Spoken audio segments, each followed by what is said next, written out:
Bismillahirrahmanirrahim. Assalamualaikum warahmatullahi wabarakatuh. Waalaikumsalam warahmatullahi wabarakatuh. Alhamdulillahi rabbil alamin. Wabihi nasta'inu ala umuri dunya waddin. Wassalatu wassalamu ala ashrafil anbiya'i wal mursalin.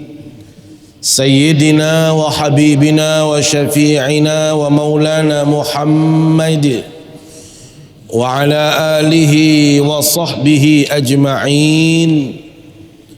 Amma ba'du. Yang mulia para alim ulama, para tokoh agama, tokoh masyarakat yang kami hormati, segenap jamaah yang hadir di Masjid Hubbul Watan Islamic Center Mataram, para pendengar Pro 1 Radio Republik Indonesia yang menangkap siaran kita dimanapun berada, yang disiarkan melalui masjid-masjid maupun musalla-musalla oleh para merbot. Singkatnya hadirin hadirat jamaah yang dimuliakan Allah Subhanahu wa ta'ala.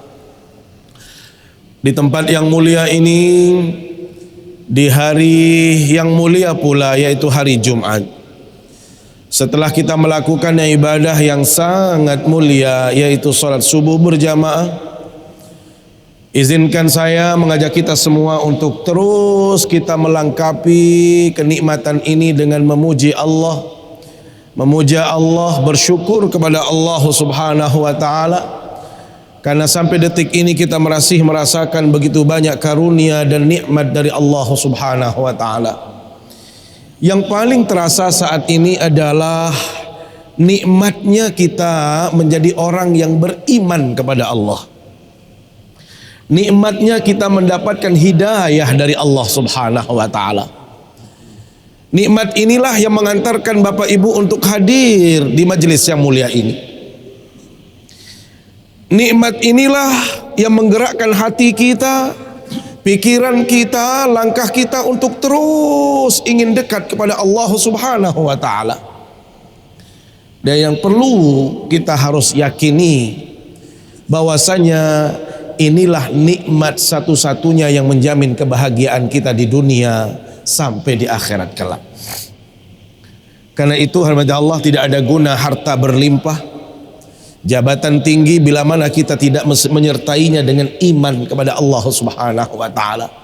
Karena hanya iman inilah yang akan mengantarkan kita menuju kenikmatan yang bahagia di akhirat kelak.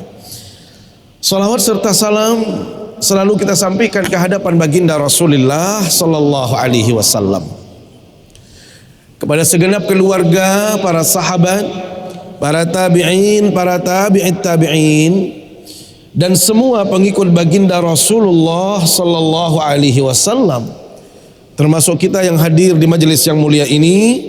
Mudah-mudahan kita semua mendapatkan syafaatnya di hari kiamat kelak. Amin ya rabbal alamin. Jamaah yang dimuliakan Allah Subhanahu wa ta'ala, kajian kita pada pagi hari ini adalah melanjutkan kajian surat An-Nahl ayat 38, 39 dan 40. Sebagaimana biasa hormat Allah, sebelum kita mengkaji ayat ini, izinkan saya terlebih dahulu untuk membacakan satu ayat dari ayat yang akan kita baca. Bismillahirrahmanirrahim.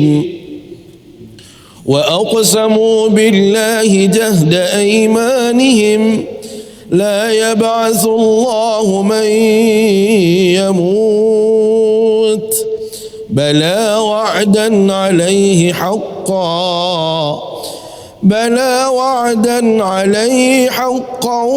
walakinna aktsaran nasi la ya'lamun.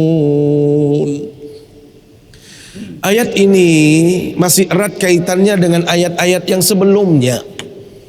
Kalau di ayat yang sebelumnya Allah masih membahas atau membicarakan tentang orang-orang yang mendapatkan hidayah, orang-orang yang mendapatkan petunjuk dari Allah Subhanahu wa taala. Innallaha la yahdi man yudhil. Sesungguhnya Allah tidak akan memberikan petunjuk, memberikan hidayah bagi mereka-mereka yang tersesat di jalan Allah. Maka ayat ini hadirin Allah melanjutkan kajian sebelumnya, di mana ayat ini menjelaskan bagaimana potret orang-orang yang tersesat di jalan Allah Subhanahu wa taala. Kalau tadi di ayat yang kita baca hadirin Allah, waktu kita salat subuh, bagaimana orang yang beriman itu dengan kenikmatan-kenikmatan yang Allah janjikan kepada mereka. فَأَمَّا الَّذِينَ آمَنُوا وَعَمِلُوا الصَّالِحَاتِ فَلَهُمْ جَنَّاتُ الْمَأْوَى. Subhanallah, orang-orang yang benar-benar beriman kepada Allah dan beramal saleh, maka mereka sudah disiapkan surga sebagai tempatnya. Wa ammal ladzina fasaqu fama'wahumun nar. Sebaliknya mereka-mereka yang fasik, mereka-mereka yang ingkar kepada Allah Subhanahu wa taala, maka bagi mereka itu adalah neraka. Kullama aradu an yakhruju minha, setiap kali mereka ingin azab neraka, mau lari, mau keluar dari neraka, u'idu fiha, dikembalikan oleh Allah Subhanahu wa taala. Sehingga tidak ada celah untuk kita pergi lari dari azab Allah Subhanahu wa taala. Maka ayat ini Allah menggambarkan kepada kita bagaimana orang-orang yang tersesat di jalan Allah, mereka-mereka yang tidak beriman kepada Allah di dalam memandang kehidupan ini. Apa itu? Wa aqsamu billahi jahda aimanihim. Mereka bersumpah dengan nama Allah Subhanahu wa taala dengan sumpah yang sebenar-benarnya. La yab'atsullahu man yamut. Mereka berkata tidak mungkin Allah akan membangkitkan lagi orang yang sudah meninggal dunia. Lihat, kalau orang sudah tidak mendapatkan hidayah, orang tidak yakin kepada Allah, beriman kepada Allah, maka hal-hal yang kaitannya dengan ghaibiyat, sesuatu yang gaib, sesuatu yang kaitannya dengan hari kiamat, mereka tidak akan yakin. Mereka tidak akan mengimani itu. Kenapa? Karena pikiran mereka itu hanya terbatas bahwasanya kehidupan ini hanya terhenti sampai di dunia semata. Sehingga tidak ada lagi kehidupan setelah kematian. Hati-hati sama Allah. Jangan sampai kita terjebak kepada cara pandang orang-orang kafir, orang-orang yang musyrik dalam hidup ini, di mana mereka hanya meyakini kehidupan ini hanya semata di dunia, tidak ada kehidupan setelah kehidupan dunia ini. Sementara orang yang beriman kepada Allah, ingat firman Allah Subhanahu wa taala, tanda orang yang benar-benar beriman kepada Allah, orang itu bertakwa di hadapan Allah. Alladzina yu'minuna bil ghaib, mereka yang yakin dan beriman kepada hal-hal yang sifat yang gaib. Yang namanya yang gaib ini kata Allah, sesuatu yang tidak kasat mata, yang tidak nampak, tidak terlihat. Apa itu? Kaitannya dengan alam barzakh, kaitannya dengan azab kubur, kenikmatan kubur, kemudian bagaimana hari ba'ats, kebangkitan, kemudian bagaimana kita dikumpulkan di padang mahsyar, kemudian bagaimana kita bertanggung jawab di hadapan Allah kelak, sampai ujungnya apakah kita akan masuk surga atau neraka. Semua itu adalah min umuril ghaibiyat, sesuatu yang kita sebut dengan urusan-urusan yang gaib, yang tidak kasat mata. Maka orang yang beriman kepada Allah, pastikan bahwasanya kita yakin, kita beriman kepada Allah secara totalitas. Termasuk apapun yang datang dari Al-Quran, yang datang dari baginda Rasul, itu adalah bagian yang tidak terpisah dari keyakinan kita, keimanan kita kepada Allah Subhanahu wa ta'ala. Karena itu iman ini harus dimantapkan kepada Allah. Iman ini harus dijaga. Hanya iman inilah modal kita. Tadi saya awali, kita ini mendapatkan kenikmatan yang luar biasa. Apa itu? Bukan harta benda, bukan jabatan tinggi, bukan kehidupan yang mewah, tetapi kita memiliki iman. Iman inilah yang akan menjadi pedoman kita, yang akan menjaga kita, yang akan membawa kita kepada kebenaran yang hakiki di mana di saat kita menghadap Allah Subhanahu wa taala. Karena itu alhamdulillah, inilah yang patut kita syukuri bersama. Ini yang harus kita syukuri, bahwasanya kita diciptakan sebagai hamba Allah yang beriman kepada Allah Subhanahu wa taala. Karena mohon maaf alhamdulillah, tidak mudah mendapatkan hidayah. Tidak gampang menjadi orang yang beriman. Maka kita yang sudah beriman ini Allah, mari kita pelihara iman ini, jaga iman ini. Termasuk salah satu cara kita menjaga iman ini adalah hadirnya kita di majelis-majelis ilmu ini. Jadi ibaratnya iman itu sebagaimana sabda Rasul SAW, al-imanu yazidu wa yanqus. Iman ini kadangkala dia bertambah, kadangkala dia berkurang. Tetapi jujur kata Allah, iman ini lebih sering berkurang ketimbang banyak tambahannya. Bagaimana cara dia bertambah dan berkurang kata Rasul? Yazidu bitta'ah. Dia akan bertambah bila mana kita taat, bila mana kita patuh, bila mana kita istiqamah dalam kebaikan. Maka ini yang harus kita hadirkan, istiqamah. Walaupun perkara-perkara itu kecil, perkara-perkara ringan, kalau itu merupakan ibadah, Allah lakukan itu. Jangan terlalu banyak mikir, jangan berandai-andai, jangan mengatakan nanti dulu, entar dulu, kalau saya sudah pensiun dulu.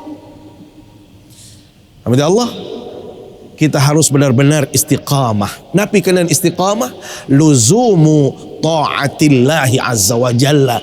Kita taat kepada Allah secara totalitas, secara kontinu, secara terus menerus. Inilah yang kita sebut dengan istiqamah.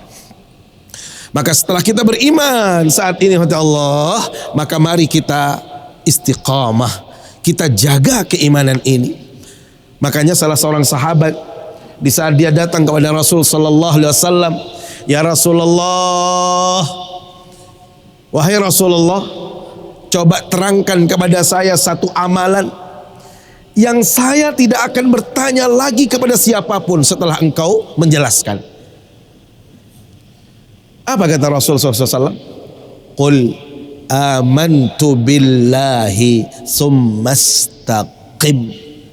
Katakan, kamu beriman kepada Allah dan istiqamahlah. Jaga iman itu, pelihara iman itu. Hanya itu. Hanya itu wasiat Rasulullah kepada sahabat yang bertanya. Tidak ada yang banyak-banyak. Anda beriman, Anda istiqamah. Ibu-ibu, bapak-bapak, dan kita rasakan ternyata untuk istiqomah itu berat sekali. Mungkin kita sudah beriman, tapi istiqomah ini masya Allah. Apakah kita istiqomah di dalam menjaga sholat? Apakah kita istiqomah di dalam berjamaah? Apakah kita istiqomah dalam berbuat kebaikan sesama masyarakat? Apakah kita istiqomah dalam melakukan ketaatan? Itu banyak sekali tantangan-tantangannya. Maka alhamdulillah, kembali bahwasanya yang paling penting setelah kita beriman itu adalah istiqamah. Maka orang-orang kafir, orang-orang musyrik, dia mengatakan apa? Tidak mungkin ada kehidupan setelah kematian ini. Tidak mungkin bisa dibangkitkan kembali.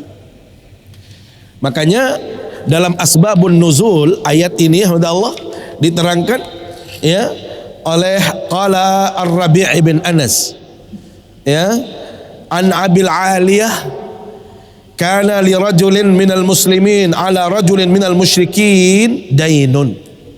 Dulu dalam riwayat dijelaskan ada seorang muslim yang dia punya tanggungan, mohon maaf, orang musyrik ini berhutang kepada dia. Begitu dia mau nagih, alhamdulillah, sambil dia diskusi tentu karena mau nagih. Namanya orang nagih itu, namanya orang berhutang itu memang berat. Ya, kalau kita berhutang sama siapapun, walaupun dia nggak nagih, kalau dia lewat depan kita saja itu sudah kayaknya dug-dug gitu. Ya Allah. Padahal dia mau lewat. Ya Pak Dokter ya. Namanya orang berhutang itu nggak enak.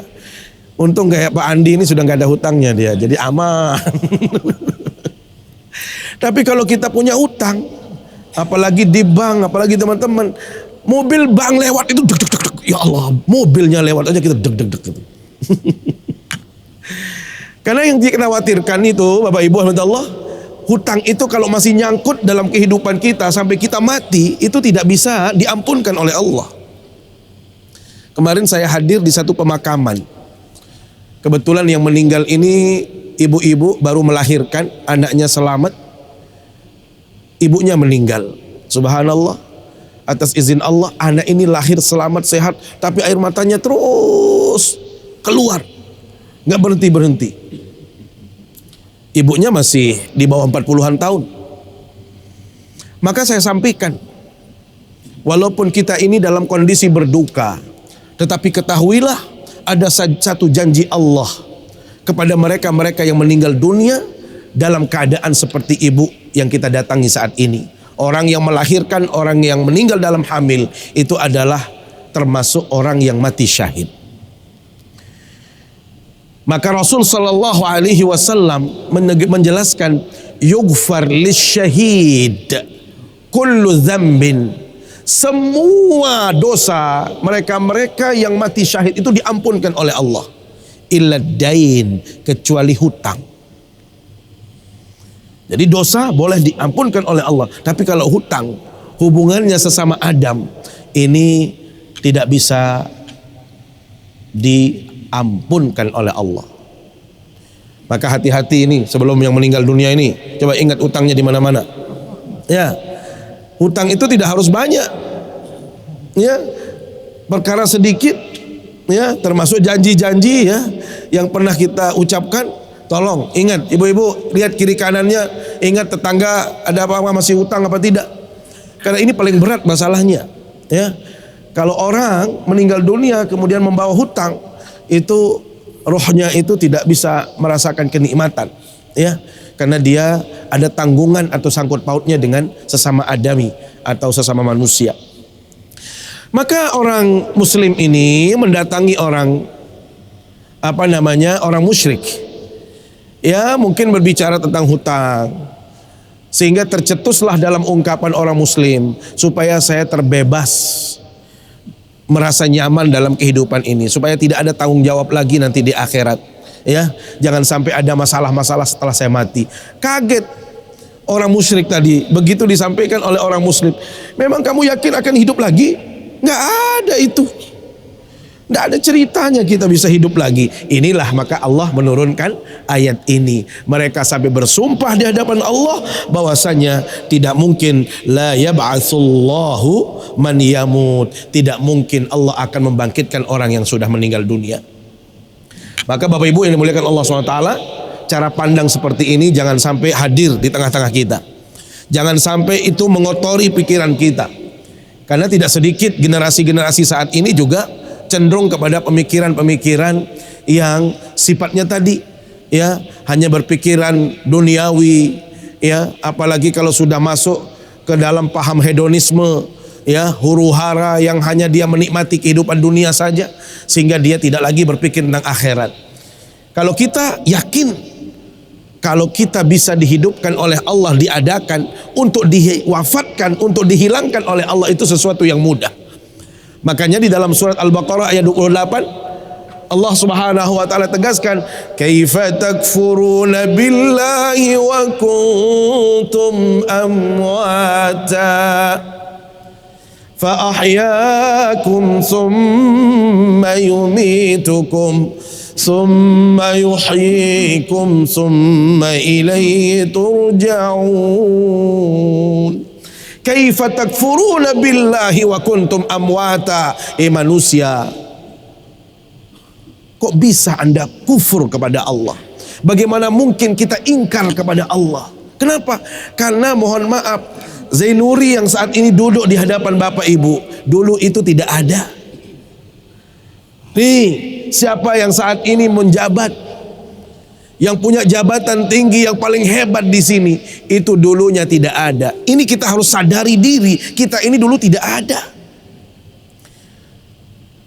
Bahkan mohon maaf, Allah mengadakan kita itu min mani yumna, dari air mani yang hina. Tetapi kok ada dalam kehidupan ini manusia yang bertingkah laku sombong, padahal dia bersumber dari sesuatu yang hina dina. Karena jabatannya, karena status sosialnya, karena hartanya, dia lupa diri bahwasanya kita ini adalah bersumber dari yang adam, yang tidak ada, kemudian Allah adakan kita. Sejatinya Allah, kalau kita berpikir sampai di sini saja, sebenarnya mustahil manusia itu bertingkah laku sombong. Mustahil dia akan menunjukkan kesombongan, keangkuhan dalam hidup ini. Kenapa? Karena sejatinya kita ini adalah makhluk yang tidak ada. Kemudian pun Allah mengadakan kita dari sesuatu yang hina dina. Maka kenapa kita harus sombong? Kenapa kita harus ingkar? Kenapa kita harus merasa paling hebat? Kalau saat ini kita punya status, itu kan hanya ujian yang sifatnya sesaat saja. Ini kan hanya Allah memberikan kepada kita kenikmatan yang sebentar saja. Maka jangan lupa diri, kata Allah. Mari, jabatan yang kita miliki, harta yang kita miliki, tujuannya adalah untuk pengabdian kita kepada Allah Subhanahu wa taala. Sehingga di sini firman Allah Subhanahu wa taala, "Kaifa takfuruna billahi wa kuntum amwata." Manusia, kok bisa kamu ya bisa bertingkah laku sombong? Anda ini bisa ingkar kepada Allah padahal kita dulu tidak ada.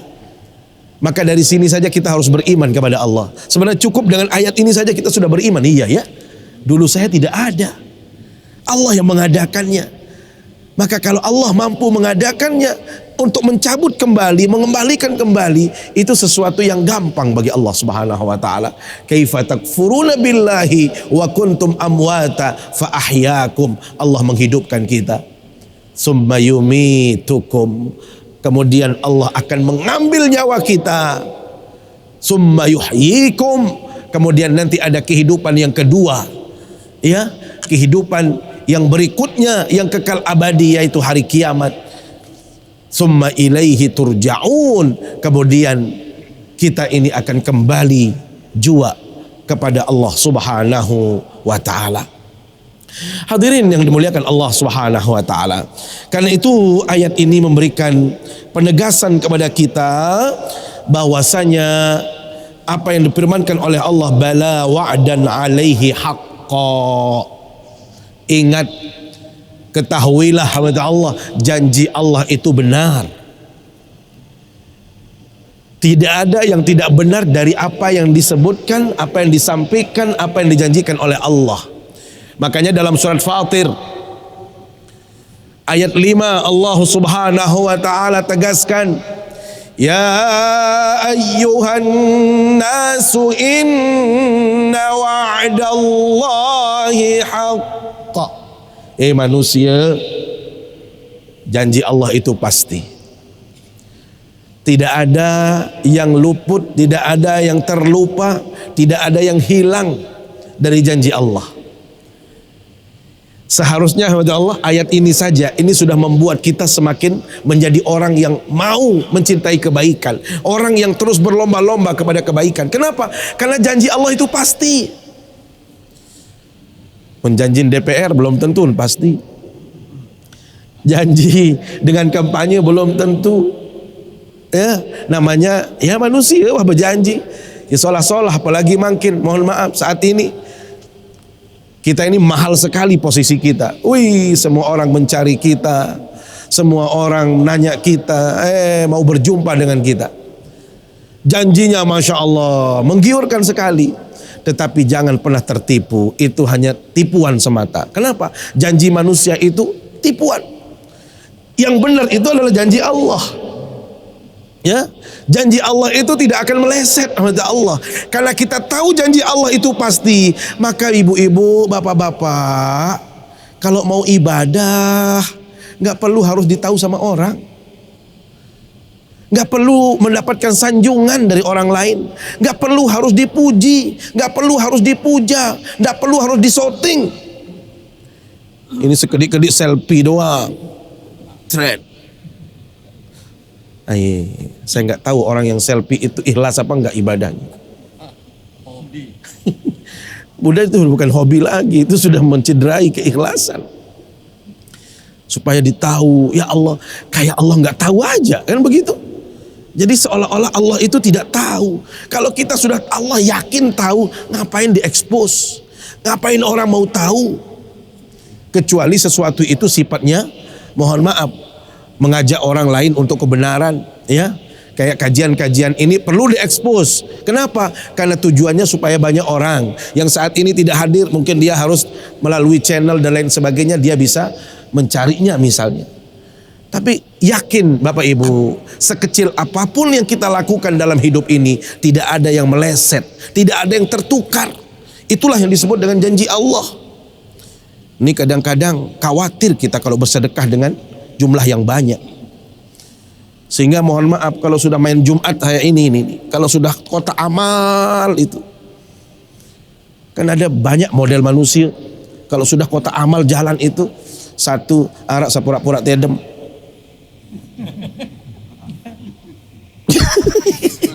Jadi kalau sudah kotak amal lewat itu pura-pura dia tidur. Nah ini sudah. Ada yang Masya Allah lama kotak amal itu di depan dia, buka dompetnya bolak-balik uangnya banyak, ujung-ujungnya duiyu. Sasogol duiyu. Allahumma shalli ala Muhammad. Kita lupa Allah. Dia pikir nanti akan ketukar. Kalau dia kasih 100 IU jangan-jangan 2.000 pahalanya, kan begitu. Kan kita ini masih kurang yakin. Seolah-olah ada, ya ini ditukar-tukar. Dia pikir kayak bank kita kayak kemarin itu. Kemarin kalau bank itu error seluruh Indonesia, itu bisa saja error. Kalau Allah itu nggak ada errornya. Nah ini kita nggak yakin masalahnya. Ya, sehingga kalau kita jangan-jangan kalau kita ngembung, kita ngeluarkan 100.000 nanti ketukar jadi 22 jadi 2.000. Nggak ada. 2.000 jadi 100.000 nggak mungkin. Ya, sudah jelas firman Allah Subhanahu Wa Taala. فَمَنْ يَعْمَلْ مِثْقَالَ ذَرَّةٍ خَيْرًا يَرَهُ وَمَنْ يَعْمَلْ مِثْقَالَ ذَرَّةٍ شَرًّا. Kebaikan sekecil apapun yang kita lakukan, itu semuanya pasti akan kita jumpai. Kita akan dapatkan kebaikan itu. Hal yang sama dengan keburukan, dosa sekecil apapun Bapak Ibu. Dosa itu walaupun sebesar biji zarrah, itu juga akan kita jumpai. Maka apa kata Allah SWT dalam surat Fatir ayat 5? Inna wa'dallahi haq. Janji Allah itu pasti. Fala tagurrannakumul hayatud dunya. Jangan sampai dunia ini melalaikan kita. Karena dunia ini menipu daya kata Allah. Ya. Wala yagurrannakum billahil gharur. Dan jangan sampai setan itu menipu daya kita. Wahai manusia, jangan engkau tertipu daya oleh dunia yang fana. Sebagai ujian bagi kita, dunia sementara, akhirat selama-lamanya. Orang kaya mati, orang miskin mati, raja-raja mati, rakyat biasa mau tahun diri mati pacuan menu. Ini sudah jelas sama Allah. Jadi ungkapan tadi itu diambil dari ayat surat Fatir ayat 5 tadi. Jadi ini. Jadi jangan sampai kita model atau perilaku hidup kita seperti orang kafir. Mohon maaf. Gimana dia? Dia masih menyaksikan kehidupan yang terjadi setelah kematian. Maka Allah SWT katakan bala wa'dan alaihi haqqa. Ketahuilah bahwasanya janji Allah itu pasti. Walakinna aktsaran nasi la ya'lamun. Tetapi kebanyakan manusia itu tidak mengetahuinya. Kita ini tidak tahu, ataupun kalau tahu kita tidak peduli sama Allah. Kemudian lanjutan ayatnya, liyubayyina lahumul ladzi yakhtalifuna fihi wa ya'lamal ladzina kafaru annahum kanu kadzibin. Maka apa tujuan Allah mengapa nanti ada kehidupan setelah kematian ini? Tadi kita katakan orang-orang kafir itu kan menyaksikan kehidupan ini. Dia tidak yakin akan ada kehidupan setelah kematian kita di dunia. Sehingga yang terjadi kemudian adalah mereka berlomba-lomba untuk mencari kehidupan di dunia. Bagaimana caranya dia kaya raya, bagaimana mereka punya posisi-posisi yang tinggi, bagaimana mereka menikmati itu semua. Karena bagi mereka kehidupan ini hanya di dunia. Sementara kita, Masya Allah, ingat dunia ini apa artinya? Satu, dunia dana yadnu, itu artinya dekat. Jadi dunia itu adalah sesuatu yang dekat, sesuatu yang singkat. Berapa itu? Hanya 60 tahun, hanya 70 tahun, hanya 100 tahun. Kalau boleh ada yang 100 tahun. Kira-kira 100 tahun itu lama apa sedikit? Kalau dibanding dengan akhirat, kata Allah, fi yaumin kana miqdaruhu alfasanatin. Jadi kalau di akhirat kelak, seharinya akhirat itu 1000 tahun kita di sini. Allah. 1000 tahun di dunia itu sehari di akhirat. Allah. Berarti kalau dibanding dengan akhirat, dunia ini nggak ada apa-apanya. Maka pantas namanya dunia. Dunia itu artinya apa? Dekat. Sebentar dunia itu. Tetapi ketahuilah Allah, berapa banyak orang yang tertipu dengan yang sebentar. Orang sampai-sampai lupa kehidupan akhiratnya demi mencari kehidupan dunia yang sebentar. Untuk mendapatkan makanan, untuk mendapatkan kehidupan yang layak, sampai-sampai dia menggadaikan akhiratnya. Dia cari kehidupan dunia ini, sampai-sampai sholatnya lupa, sampai-sampai silaturahimnya nggak ada, sampai-sampai kebaikan-kebaikan yang lain dia tinggalkan. Kenapa? Sekedar untuk mencari rezeki, sekedar untuk hidup di tempat yang pendek ini. Ini hati Allah. Dunia yang kedua artinya apa? Dani'ah, itu artinya hina. Jadi dunia ini, mohon maaf hati Allah, kalau berbicara arti daripada dunia itu adalah kehinaan dibanding kehidupan akhirat. Kalau akhirat itu di situ adalah kemuliaan. Karena Allah itu maha adil. Besok lagi tidak ada lagi orang yang akan dihinakan oleh Allah. Tidak ada lagi orang yang mungkin tertipu daya. Karena janji Allah itu sudah pasti. Jadi boleh saja orang itu hina di dunia, tetapi dia mulia di akhirat. Tetapi bisa saja dia mulia di dunia, dia mulia di akhirat. Sangat tergantung bagaimana cara kita menyikapinya. Sehingga kalau misalnya, mohon maaf, ada orang yang kaya saat ini, tetapi kekayaannya yang dia tahu bahwasanya dunia ini hina bagi dia, tetapi dengan kekayaan itu dia gunakan untuk bersedekah, untuk berbagi, untuk membantu. Ini berarti dia mulia di sisi Allah Subhanahu wa taala. Mulia dunia, mulia akhirat. Jadi dani'ah itu artinya hina kalau kita banding dengan kehidupan akhirat.